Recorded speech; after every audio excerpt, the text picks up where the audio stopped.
बिस्मिल्लाहिर्रहमानिर्रहीम। अस्सलाम वालेकुम नाज़रीन, आप देख रहे हैं निगहबान पाकिस्तान और पस पर्दा ऑफिशियल। मैं हूं मुनीर शाह। मिक्स गुफ्तगू के लिए हाजिर हुए हैं। हादसा मेरा निकल गया किसी और बात पे। एक लतीफ़ा सा किसी ने किया। एक मौलाना साहब ने कहा, ज़िंदगी के कितने बरस मैंने टखने से ऊपर के मसाइल में गंवा दिए। हंसी भी आती थी और रोना भी आता था। अगर यही हाल रहा तो फिक्र निश्ता, पेशावर का लफ्ज़ टोक देता। निश्ता पश्तो नहीं, बल्कि पर्शियन लफ्ज़ है। आज नहीं तो कल टखना मौजे सुखन ना होगा, बल्कि खतना का डिज़ाइन बाजार में मुतारफ होगा। किस तरह किए जाए। और एक नया फिरका खतनवी मार्ज वजूद में आ जाएगा। ये अदब वालों के लिए है। एक और लें जी, सुन लें। इमरान रियाज खान का क्लिप है, वो मैंने ऑलरेडी पहले बनाई, किसी ने मुझे भेजा। हमने फिर किसी के दिल आजारी थोड़ा ही करनी जी, थोड़े लिए नकलैने भी ला देती जो मैंने बाजवा साहब से सवाल पूछे थे। ये देखो जी, बड़ा खुला मैं ओपनली इस बात को कह देता हूं, जीएचक्यू से ये लेटर आया ना, और डीजीआई इख्तियार कह रहे हैं पाक फौज के तर्जुमान, तो मैं पाक फौज के सरबराह से अर्ज कर देता हूं, जनरल कमर जावेद बाजवा साहब से, कि वो इसको चेक कर लें कि अरशद शरीफ के पीछे कौन लोग लगे हुए थे। चेक कर लें जो उनके ऊपर मुकदमा दर्ज किए गए थे 15 से ज्यादा, उन मुकदमात के पीछे कौन थे, मुद्दई कौन थे, असल में उनको कौन मजबूर कर रहा था मुकदमे करवाने के लिए। चेक करवा लें वो कौन लोग थे जो खौफ फैला रहे थे। चेक करवा लें अरशद शरीफ साहब के घर के बाहर कौन लोग आते थे। चेक करवा लें उनके दफ्तर के बाहर कौन लोग आते थे। ये भी चेक करवाइए कि अफगानिस्तान से लोग कौन लेकर आया था। ये भी चेक करवाइए कि किस तरह से खौफ पैदा कर दिया गया था। ये भी चेक करवाइए कि अरशद शरीफ साहब से कौन कौन मिला था और उसने उनको क्या क्या कहा था और धमकी आमेज रवैया क्या था और अरशद शरीफ साहब ने जवाब क्या दिया था। वो भी चेक करवा लें, सब पता चल जाएगा। एक एक चीज पता चल जाएगी, कोई मुश्किल नहीं है। ये सारा रिकॉर्ड मौजूद है। अरशद शरीफ ने हर चीज लोगों को बताई है, सहाफियों को बताई है, अपने दोस्तों को बताई है, अपने करीबी दोस्तों को बताई है। एक एक चीज अरशद शरीफ साहब बताते थे। तो याद रखें, इसकी अगर इंक्वायरी करनी है तो बिल्कुल करें, लेकिन फिर नाम लेने में शर्म नहीं आनी चाहिए कि वो कौन है जो ये सारा कुछ कर रहा था। वो कौन था जो खौफ फैला रहा था। वो कौन था जिसने रातों रात एयरवे को भी मजबूर किया कि इन दो बंदों को निकाल दो। किसने मजबूर किया एयरवे को? किसकी वजह से एयरवे को पाकिस्तान से जाना पड़ा यूएई? और यूएई की हुकूमत से सिर्फ पूछ लें कि वो कौन था जिसने यूएई की हुकूमत को कहा कि इस बंदे को वापस पाकिस्तान के हवाले करो, और उन्होंने कहा कि आप 48 घंटे में यूएई को छोड़ दें, और फिर उसके बाद वीजा नहीं था, उसको दुनिया के खतरनाक तरीन मुल्क में जाना पड़ा क्योंकि वहां ऑनलाइन वीजा मुयसर आ जाता है। और फिर वो कौन था जिसने वहां पे ये कत्ल कर दिया? ये सारी तहकीकात तो फिर ऐसे शुरू होनी चाहिए। मैं थोड़ा सा आपको आगे का लाया अमल भी बता दूं कि अभी अरशद शरीफ साहब के बेटे पाकिस्तान वापस आ रहे हैं। आज रात को तकरीबन ये क्लिप गालबन कल का या परसों का है। तो मैंने कहा जी आपने भेजा तो हमने किसी को ना थोड़ा ही करनी। यही सवाल इमरान रियाज अव्वल तो जाता ही ना भाई, इनसे कौन दुश्मनी, कौन जंगल में शेर से कौन दुश्मनी डाल सकता है।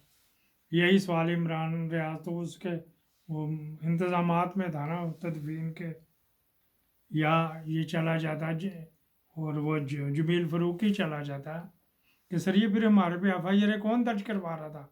कोई लाहौर थे, कोई पेशौर, कोई कैमलपुर थे, कोई लैलपुर। ये या समी इब्राहिम कहता मुझे खुसरों से किसने मार पटवाई थी, या अयाज मीर कहता कि जी मुझे ये किसने मरवाया था, CCTV में भी है।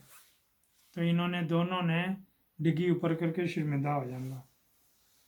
एक हमारे ये वसतुल्ला साहब हैं, कराची में, डान में होते हैं, बड़े अच्छे ह्यूमन राइट्स के एक्टिविस्ट भी हैं। तो ये हमारे बिशारे चदर साहब के जानने वाले भी हैं, इनकी भी मैं आपको सुना देता हूँ थोड़ी सी। क्या नया हो रहा है? कुछ भी तो नहीं।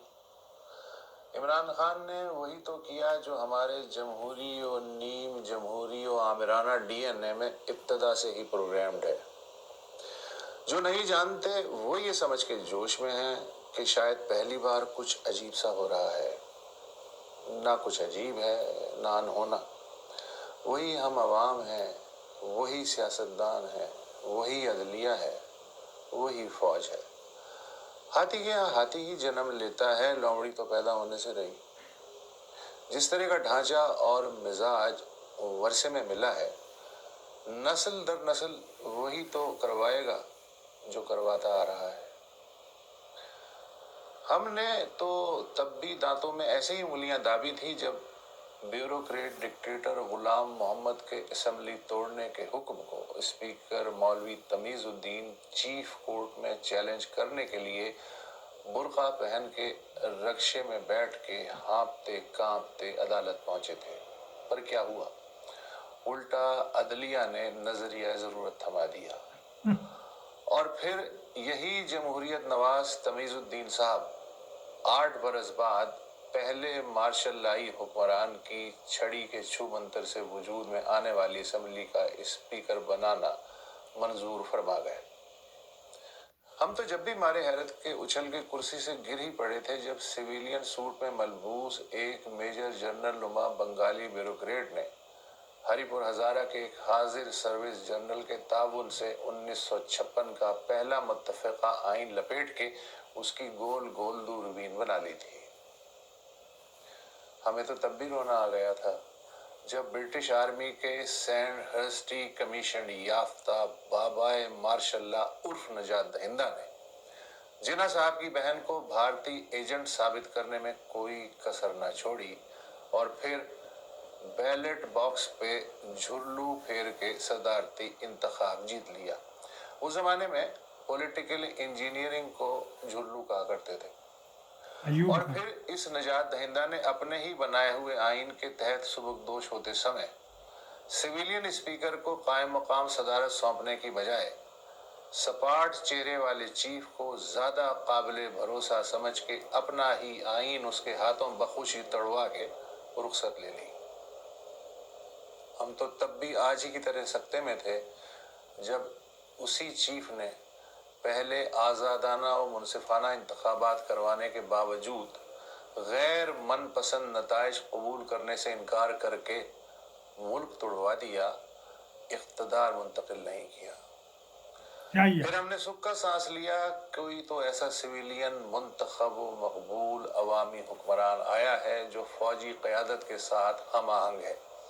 तब एक पेज और इस्टेब्लिशमेंट की इस्तिलाह इजाद नहीं हुई थी, पर उसको भी कुर्सी से ऐसा इश्क हुआ कि अपनी जबरदस्त मकबूलियत को शराब समझते हुए अगले इंतखाबात में धांधली को जरूरी जाना।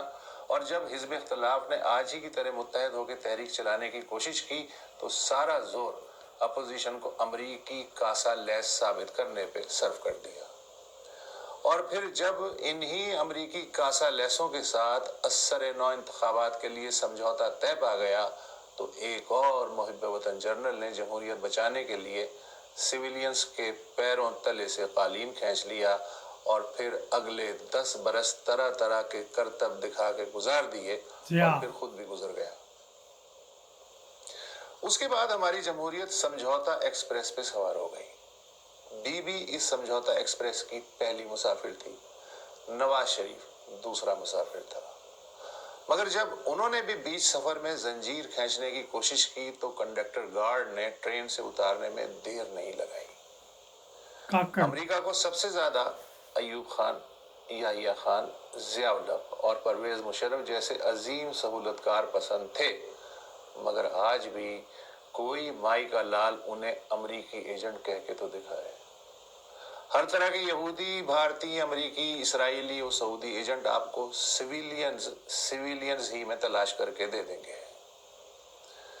एक तुर्क कहावत है कि गुलाम का आका पे गुस्सा दूसरे गुलाम पे ही उतरता है। मीडिया बाज कह रहे हैं कि पार्लियामेंट में जो कुछ हुआ उस पे पूरी दुनिया हंस रही है। वैसे दुनिया ने आपको संजीदगी से लिया कब था जो आज एक बार फिर आप खुद साख्ता खिजालत की खुश फहमी में मुब्तला है। 75 बरस में बगलें बजाने या बगलें झांकने के सिवा और किया ही क्या है। मैं भी अजीब शख्स हूं, इतना अजीब हूं कि बस खुद को तबाह कर लिया और मलाल भी नहीं। ये जनाब अली है असर हाज़र के संजीदा लोग जो है ना, वो जो तैल के ना खबरें सुनते हैं, सुनना पसंद करते हैं, झूठ के मबनी उनके लिए ये नहीं है। खुशिया के मौजू थोड़ा सा डबल स्पीड पे यूट्यूब ने सहूलत दी भी है, 1.5 पे सुन ले, 2.25 पे, 2 पे भी सुन ले। एक यूट्यूब ने वर्शन बनाया हुआ है कि उसमें जिस तरह हमारे आवाज़ के मैसेज भी दिए जाएंगे, वो लोग फिर मुझे कहो बकवास बंद करो, वो झूठ हो, ये इस तरह के भी आएंगे। लेकिन उसके लिए कानून साजी पूछी जा रही है पूरी दुनिया से। दुनिया में हम शामिल नहीं किए गए, गुलामों से नहीं, फ्रांस से, जर्मनी से, इंग्लैंड से, खाते पीते जो ममालिक उनसे पूछा जाएगा इसके ऊपर आपके कानून क्या कहता है आपके मुल्क का। नए आए चैनल को सब्सक्राइब भी करें, आगे फॉरवर्ड करें। पाकिस्तान जिंदाबाद।